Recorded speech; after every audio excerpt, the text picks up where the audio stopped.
Meanwhile, we're seeing a fight. Perhaps it's just the state or the city that these two Democratic candidates are in, but we're seeing that pugnacious quality now come to the Democratic side of things. Caitlin, put in perspective then, it's not often that the adjective crucial has followed or has preceded New York primary, but this is crucial. So what's at stake here for both? Well, this is kind of a similar situation on the Republican side. Hillary Clinton is, of course, leading the delegate count in both pledged and superdelegates, but she really needs New York to kind of reset the race again. Bernie Sanders has won the last several contests. Given the way that delegates are awarded in Democratic contests, it's proportional, so they've each won delegates after each state. But still, he's had a lot of momentum. He's raised a lot of money. He's been able to really, rally his supporters. Hillary Clinton really wants this race to be over so she can focus on the Republicans and in the general election. And so New York will be a way for her to kind of reset the race. She needs, though, a large victory, a large margin to be able to say, to be able to kind of move forward and gain some momentum for her as well. Plus, this is her home, both of their home states, but Clinton obviously has been elected statewide twice. To lose a state, this state would be a huge blow to her campaign. Steve, I want to get you out of here on this one.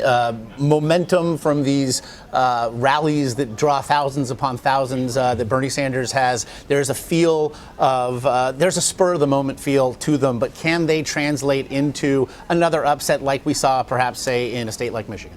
I mean, we'll see. I tend to trust polling generally. The Michigan scenarios seem to be an outlier in terms of all the polling this year. All the polls in New York have shown her way ahead. I think the lowest is 10 points. And it just, he might be able to get a lot of enthusiastic people to his events in the, upwards of 20,000 people at a couple of these things in New York.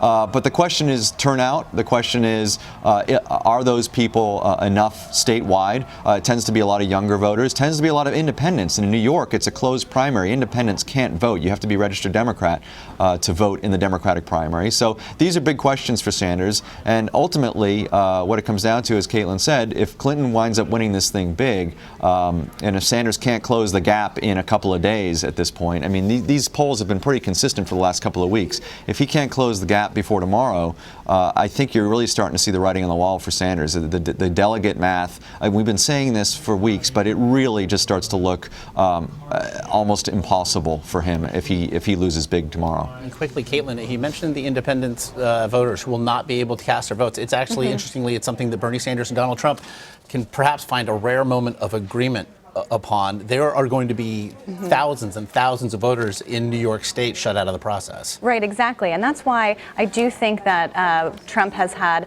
some victory in that. I mean, even his own children are not able to vote for him in this primary because they didn't change their registration in time. That's a huge problem for Bernie Sanders, obviously. This is the first state where he's really kind of encountered that. It wasn't the case in some of these other states. So that's also a test of organization. Right, the campaign would have had to be converting voters back in October for him to be able to bring out more voters in the New York primary. Back in a time when most, perhaps even closely connected to the campaign, thought there won't be any campaign to be connected to at this point. Caitlin and Steve, we really appreciate the time today, guys. Thank you. Thanks, Josh.